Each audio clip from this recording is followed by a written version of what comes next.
humoral branch, and the humoral branch being based on B lymphocytes. So when you think of the humoral branch, think of B lymphocytes.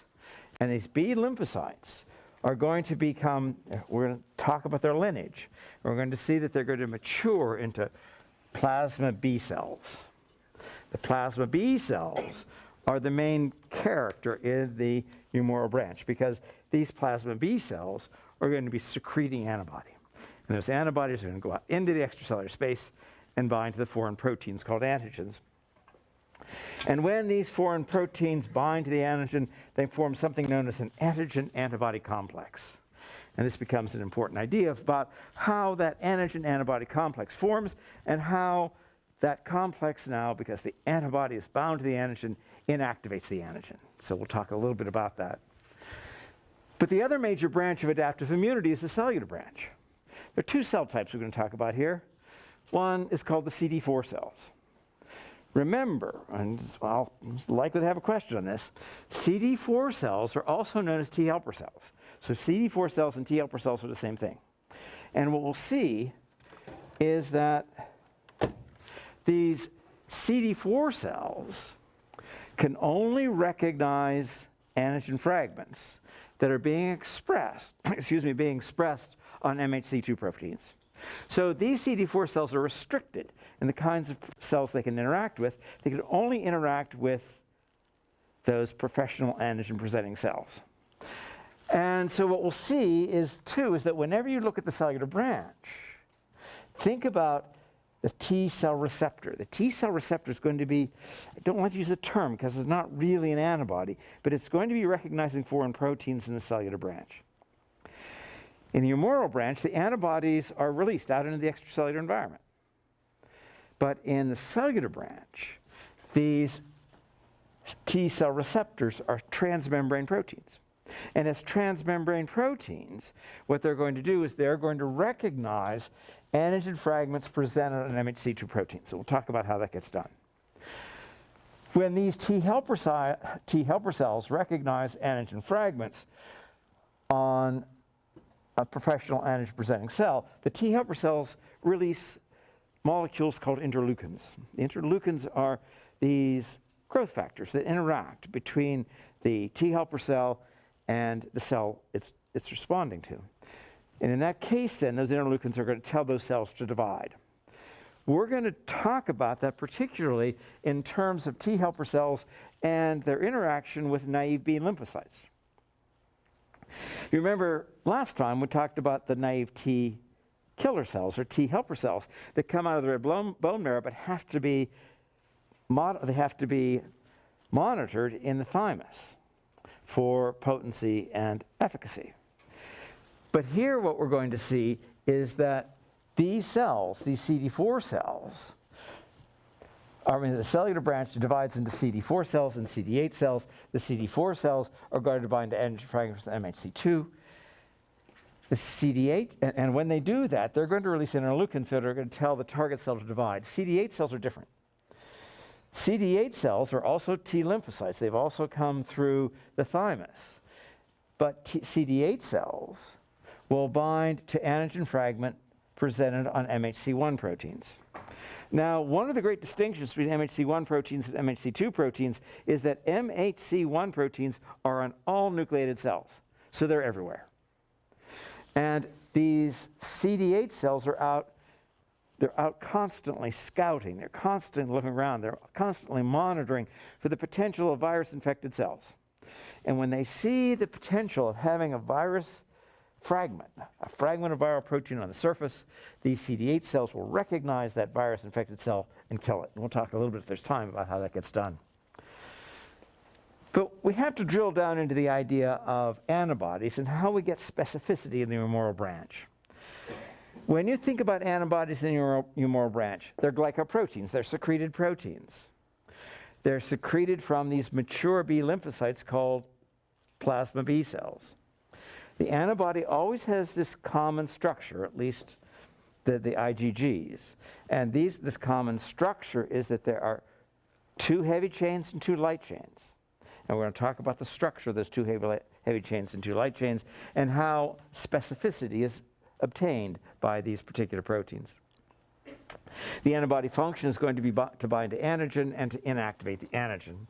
And then we'll try to finish here with clonal expansion, and perhaps if there's time, we'll talk about the T killer cells. But let's start with the story we had last time, and I'll briefly remind you that the macrophage is a professional antigen-presenting cell. So we'll take this panel and talk about a macrophage. We discussed the macrophage last time as binding a bacterium on its surface. We talked about how that bacterium will be processed through the lysosome. And I won't go through that again, but what I want you to remember is out on the surface, there's going to be this protein called MHC2. This is major histocompatibility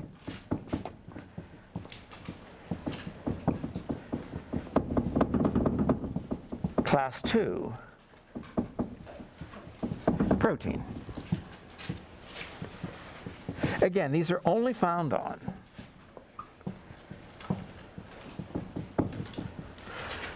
the professional antigen presenting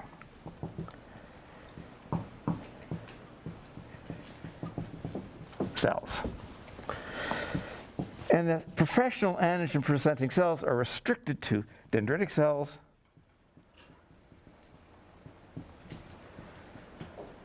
macrophages, and naive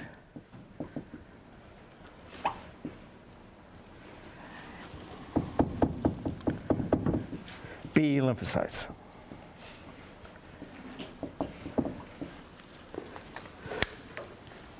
But what happens with these professional antigen-presenting cells is that they have a fragment out here. This is a fragment of foreign protein, which we term an antigen fragment.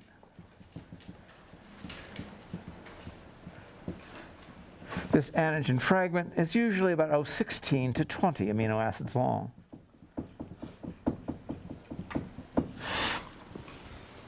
And this antigen fragment, we're going to see later, interacts with the T cell receptor.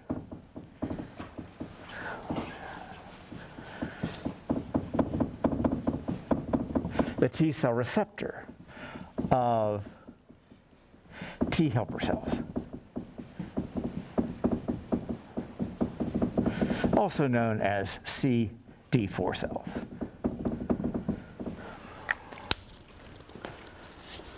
So that's the story of antigen presentation on MHC2. Let's go over here and quickly review what we're going to talk about when we think about adaptive immunity.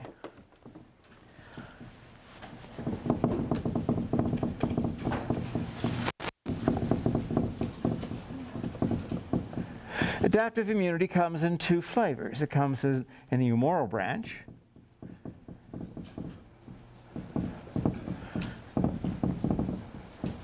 and it comes in the cellular branch.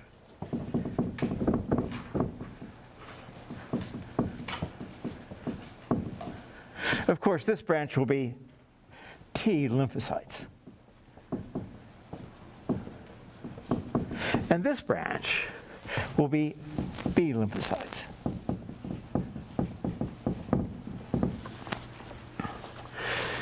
B lymphocytes are born in the red marrow.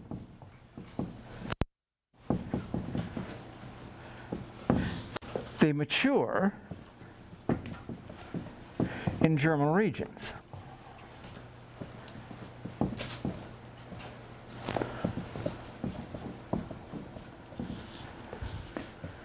Mature B lymphocytes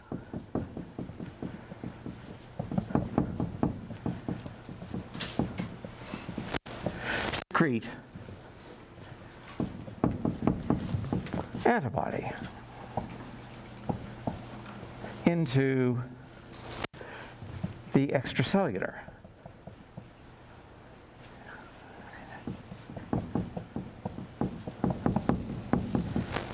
space. We can say that these cells mature from naive B lymphocytes.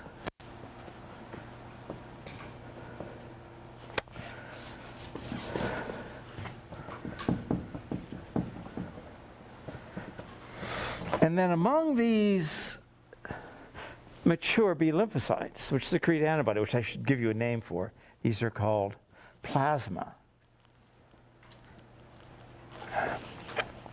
Plasma B cells. So the plasma B cells mature, and they then secrete antibody. But the final characteristic about this branch I want you to know about is the idea that these B lymphocytes, some of them, are retained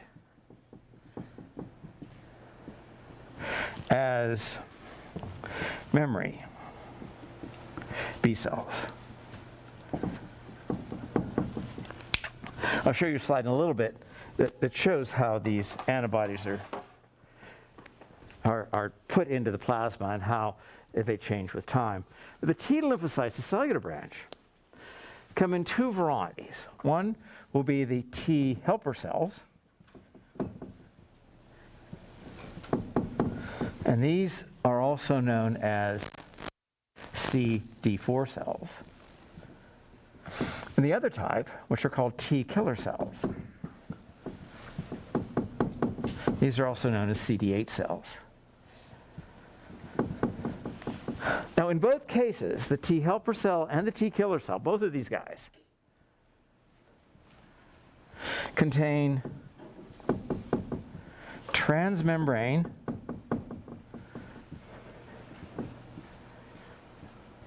proteins called T cell receptors.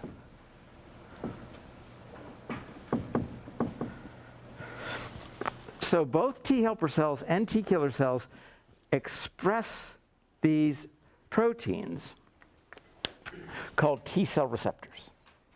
The T cell receptors are going to recognize antigen fragments on nearby cells. So let's put this on the board.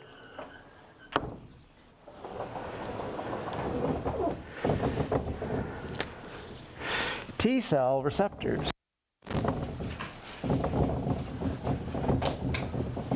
recognize antigen fragments.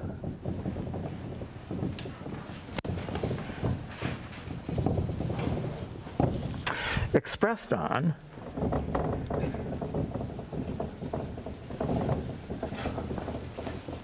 MHC1, I'm sorry, let's do it this way, MHC2 or MHC1 proteins. We know already that MHC2 proteins are only found on the professional antigen presenting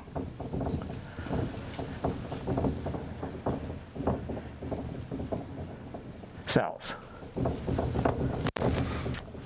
MHC1 proteins are expressed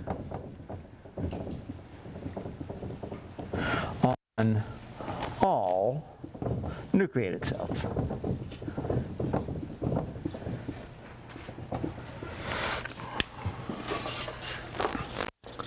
The final piece of this is that T cell receptors of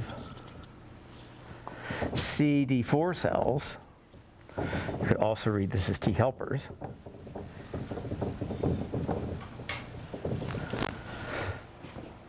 only recognize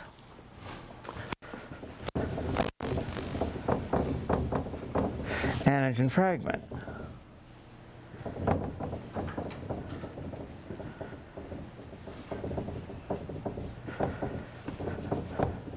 only recognize antigen fragments on MHC2.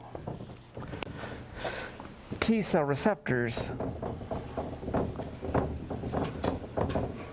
of CD8 cells, these are T killer cells,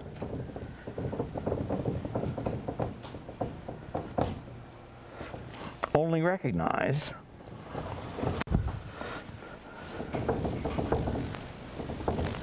antigen fragments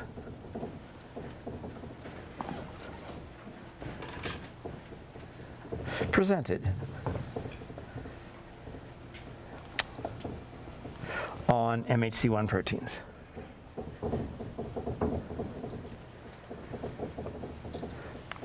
So what we've done in this sort of table is we've compared the humoral branch and the cellular branch. The things to hold on to are that in the humoral branch, plasma B cells secrete antibody into the extracellular space. Those are proteins out and about. Those plasma B cells have matured from a naive B lymphocyte. We'll talk about how that gets done. And then a fraction of those mature B lymphocytes, once the inflammation goes away, once the infection goes away, once you've had the vaccine on board for a while, those mature plasma B cells, some of them, a very small fraction, get stored away as memory B cells. And then that gives memory for the system, so that then later, when you're exposed to that antigen at a later time, whether the antigen was initially presented as a vaccine or was presented as part of the disease, when you are reintroduced to that antigen, your immune system can respond to it. That's the function of the memory B cells. The T cells work in concert, really, with the humoral branch. The T cells, particularly the T helper cells, are going to work in concert with the professional antigen-presenting cells. The T killer cells are going to work in concert with all the other cells of our body. And what the T killer cells are doing is they're monitoring for antigen fragments of viruses presented on cell surfaces. The T helper cells are monitoring for antigen fragments that are presented on professional antigen-presenting cells. And we're going to tell that story primarily from the point of view of the naive B lymphocyte. So any questions up to there? We've laid out where we're headed. Okay, so then let's move into this idea of what do we mean by an antibody? So we want to talk about what is an antibody.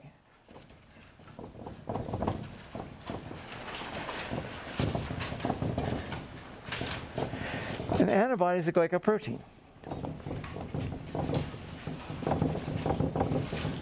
It's a glycoprotein secreted by plasma B lymphocytes.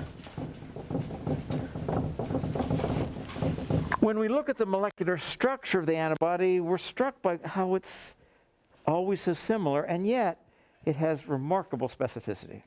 We have to think about how that occurs. When we talk about an antibody, we see that it has these two main proteins. These are called heavy chains.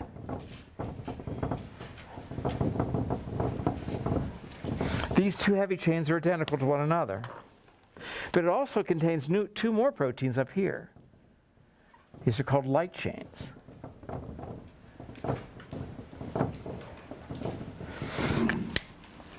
And you'll typically see these antibodies drawn in this characteristic Y shape. It doesn't do justice to these proteins. These proteins are very complicated three-dimensional shapes. But when we drill down into this, we see that there's some things that are consistent among all the antibodies and some things that are variable. There's a region out here on this heavy chain, which is called the constant heavy region. And it's identical on both of the two. This is the constant heavy region. And this constant heavy region is the same on all, I'm going to give IgG, small g.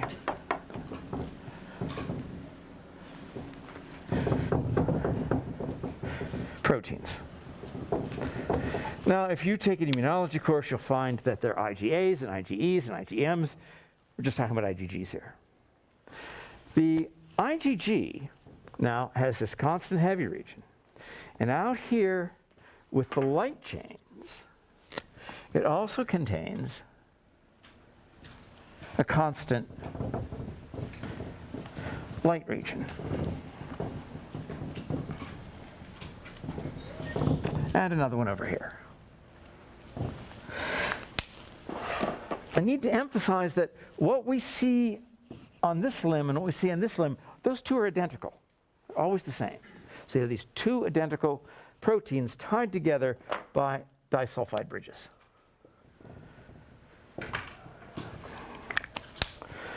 Where we begin to see variability in the antibodies, because after all, these antibodies have to be effective, have to be able to bind to a whole variety of different proteins. We're going to run into any number of antigens in our lifetime, and we need a system that's malleable enough that it can bind to all those proteins. So the business end of this protein is out here. I'm going to circle it in green. It's out at the end of the short arm of the Y. And this is the antigen binding region.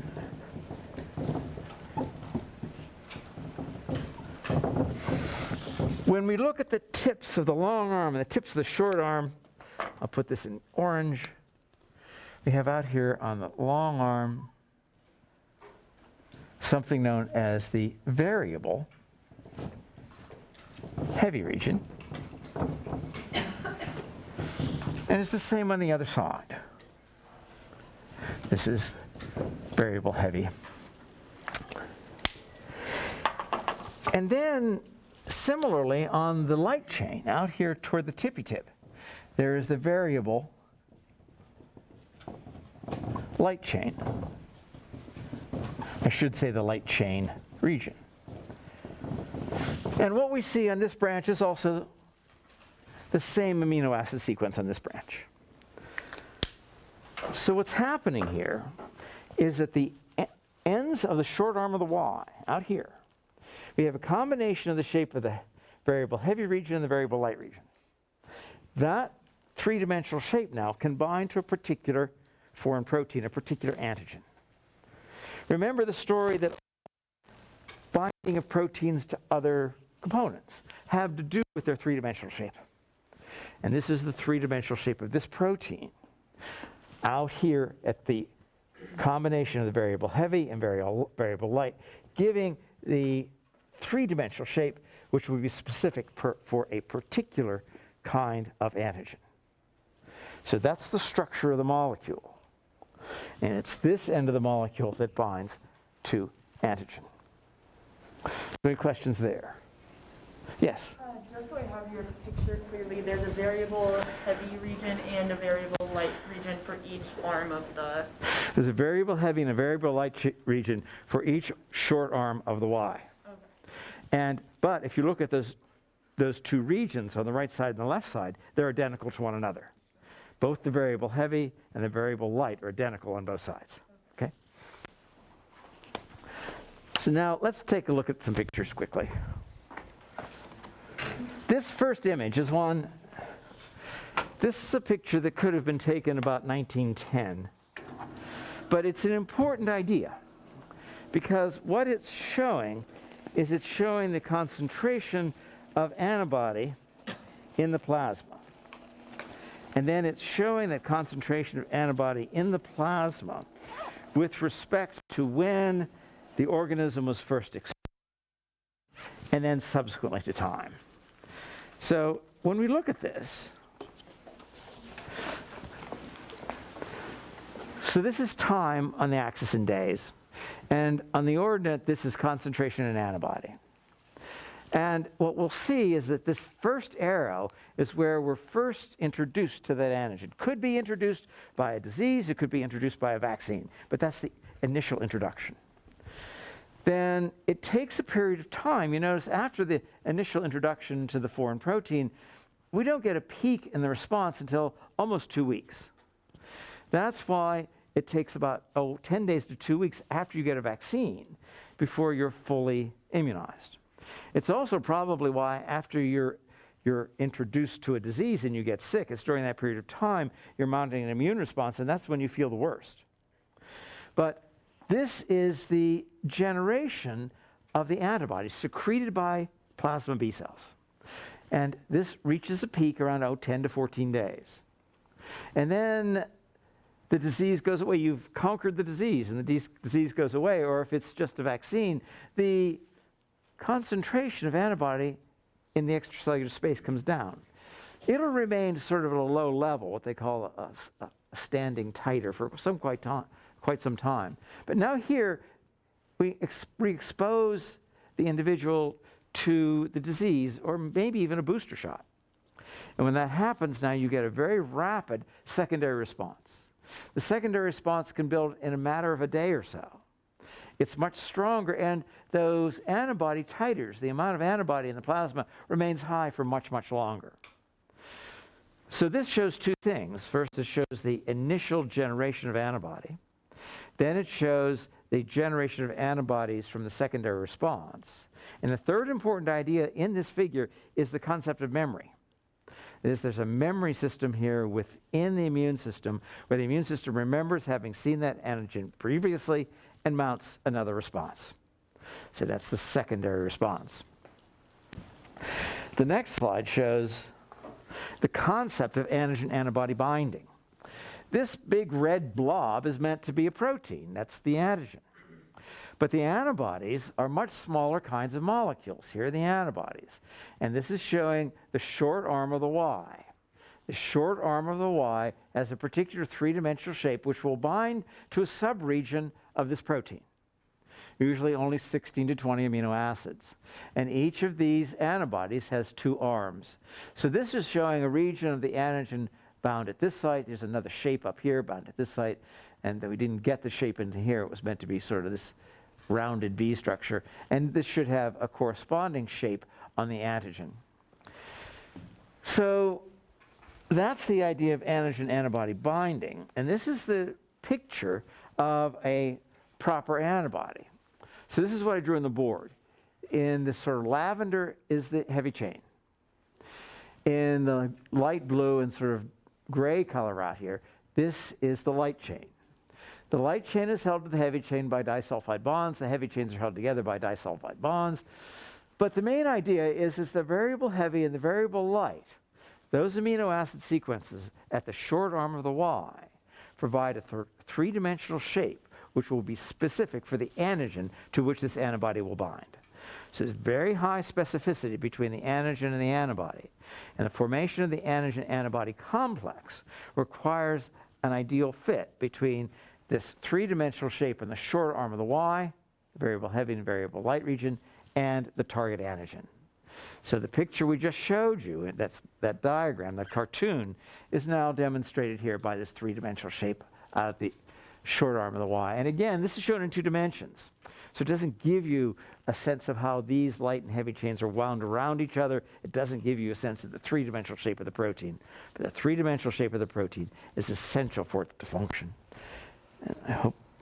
And this is just a general summary slide showing how antibodies work. Basically, they bind to proteins and often cross-link them in this way. And then the cross-linked proteins can be phagocytized by macrophages. Some cases, whole cells. This is showing erythrocytes, but in fact, in many cases, you'll see bacteria cross-linked in the same way. So the short arm of the Y can span 2 cells and help lump these things together. And by lumping them together, we now have a target that can be attacked by the macrophages. So that's fundamentally how antibodies work. And the left-hand panel here is to cover over active sites on those molecules.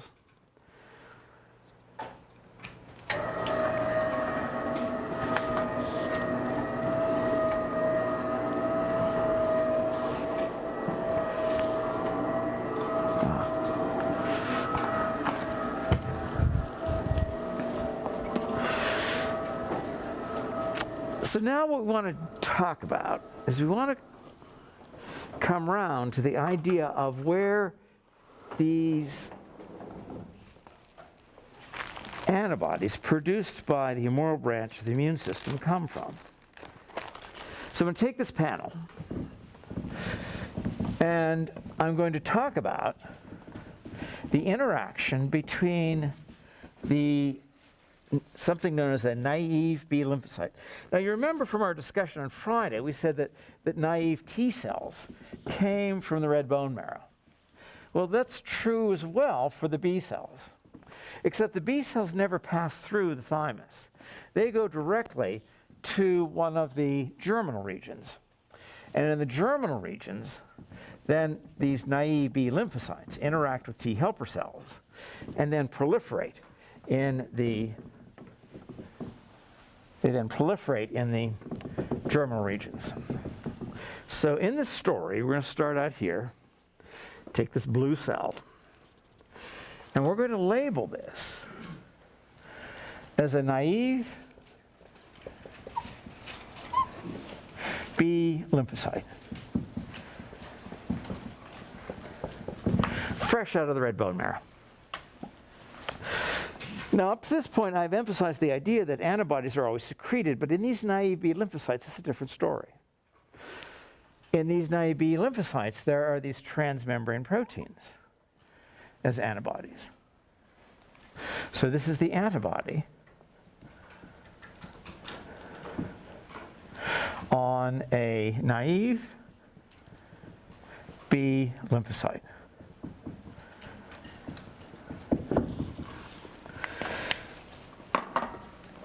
Well, we generate one of these, and I don't have time to go through the exquisite story here, but it turns out that there is a mixing and matching of a handful of genes in the genome of these B lymphocytes. And by mixing and matching of those, we can get an almost infinite variety of three-dimensional shapes of these antibodies. It's an exquisite system. These antibodies now can bind to some particular antigen. So I'm going to put this out here as a rectangle. And this is meant to be antigen.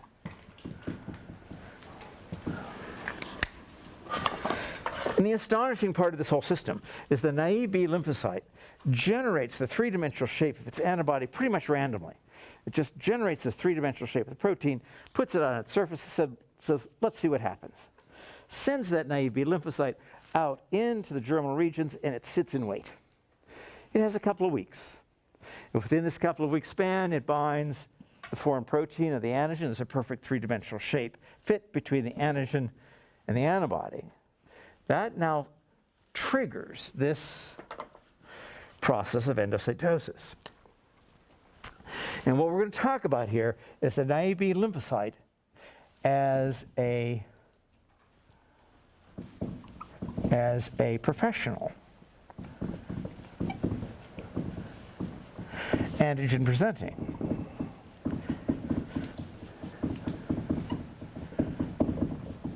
cell. The naive B lymphocyte as a professional antigen presenting cell goes through pretty much the same story we talked about for the macrophage. We'll start the process here of endocytosis. It's towing the foreign protein into the cell. This vesicle with the foreign protein and the antibody attached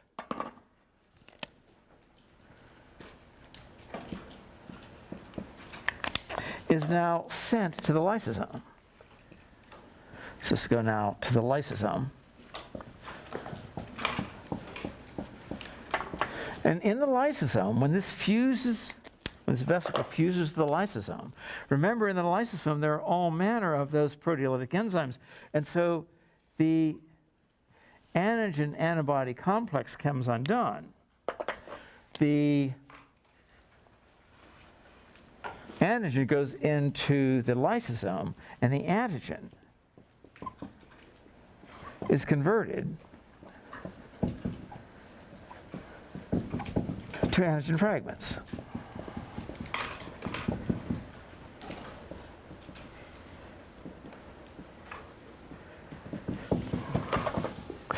So this rectangle now is going to become, oh, let's say it's a star.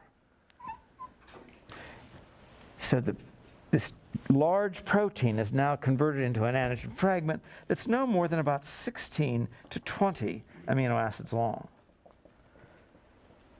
And just as we saw on Friday, in the next compartment, in the so-called endosome,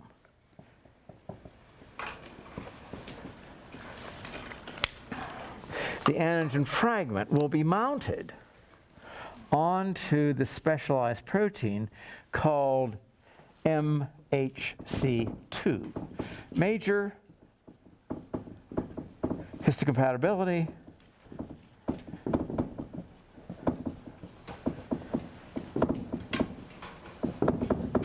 class 2 protein. Then when a vesicle from this endosome fuses with the plasma membrane, now out on the surface will be this MHC2 protein that's displaying a fragment of the original antigen. So this star is meant to be the antigen, the presented antigen fragment. Well, that's not enough. It's necessary, but it's not sufficient. It's only the first step. So the next thing that has to happen is that this naive B lymphocyte, see here, the naive B lymphocyte presents to a T helper cell. Of course, these also have the name CD4. So this is the cell we just drew. There's its nucleus. Out on the surface in red is the MHC2 protein. It's displaying this star that we put out here. Now along comes another cell. I'll put this cell in orange. No, make it black. Now this cell out here, this cell is the T helper cell. It gets its name CD4 because it has this transmembrane protein called CD4. And the CD4 recognizes MHC2. It only recognizes the MHC2. It doesn't recognize the antigen fragment. It just recognizes MHC2. And basically, it's a kind of tether, so that the CD4 binds to this region of MHC2 and holds these two cells close together within molecular distances.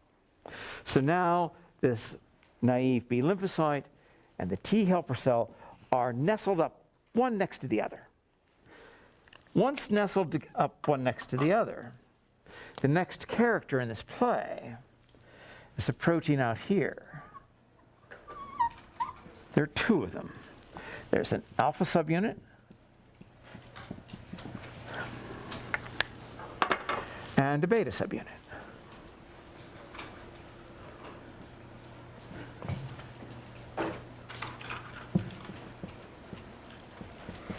Taken together, the alpha and beta subunits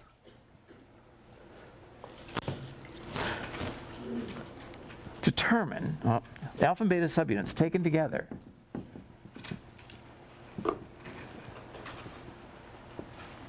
are the T cell receptor.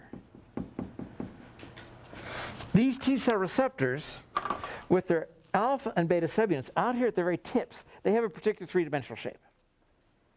So they're kind of like an antibody in that way. But they're transmembrane proteins. They never get secreted. These guys working as a single three-dimensional structure can now check out this star. If there's a good fit between the ends of the alpha and beta subunit, the T cell receptor, and the antigen fragment, what happens is a good fit at the site signals T helper cell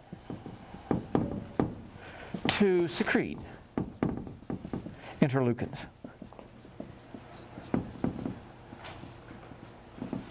Interleukins are a kind of cytokine, but the definition is interleukins interact between two cells. What will happen is the three-dimensional fit between the T cell receptor and the antigen fragment will mobilize vesicles.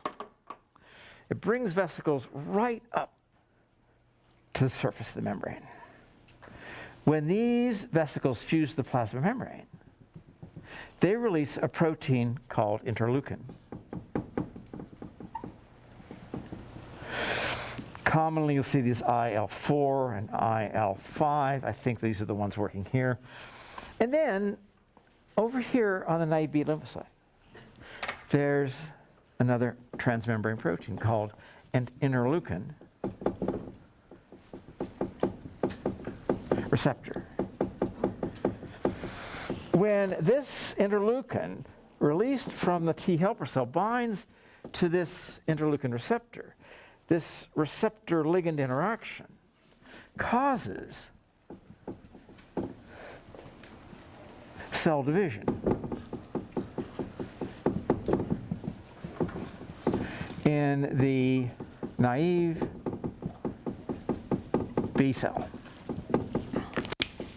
So this cell starts to make copies of itself. It starts to make thousands and thousands and thousands of copies of itself. It is incapable of making copies of itself without help from the T helper cell. The T helper cell is required to release these interleukins to tell this naive B cell to start to divide. But once it starts to divide, it starts to make thousands and thousands of copies of itself. We'll go to the back panel and talk about this for a minute. And this naive cell divides into two cells. And each of these daughter cells divides into two cells. And it doesn't take very many cell divisions before the transmembrane protein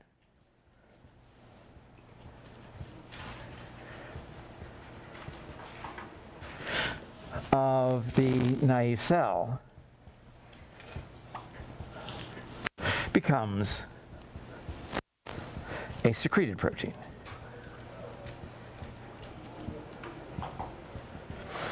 I just have a few minutes left. Let me tell you a similar story over here. This is going to be the story of any nucleated cell, which will have something called MHC1, major histocompatibility class 1 protein. What's different about this cell, this is any old cell, is that there will be the endoplasmic reticulum. And the endoplasmic reticulum will take proteins from the cytoplasm, and they will bring them into the ER. And in the ER, let me blow this up a little bit. And in the ER,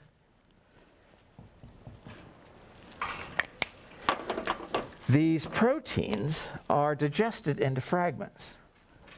So this is a fragment of protein. And in the ER, these are now mounted on a transmembrane protein here called MHC1. And now this antigen fragment is on MHC1. Now, eventually, these vesicles with MHC1 and the antigen fragment will find its way to the surface. Run out of time. Okay. So this is now going to go to the surface, fuse the plasma membrane, and now on the plasma membrane, the MHC1 is going to contain this antigen fragment.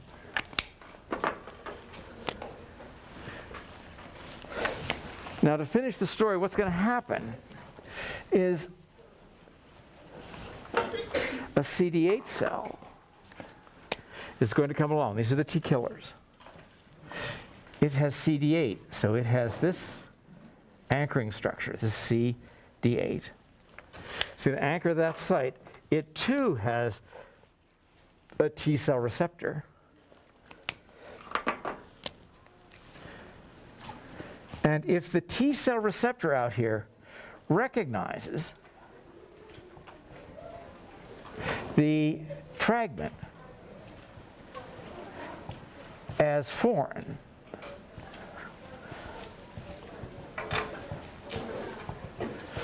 this cell now secretes proteins called perforins. These perforins now will bind to this target cell and kill it. Now you can see, I think, that this can only happen, if things are working right, if this is a foreign protein. So typically what's happening is you're taking your own proteins, putting them out on the surface, and typically what's happening is the T cell receptors are coming along and saying, I don't recognize that, and leave. But if this is a virus-infected cell, then a virus fragment will be out on the surface, be recognized by the T cell receptor, and this cell then will release perforin, and that kills this infected cell. And with that, I'll let you go. Thanks for being patient.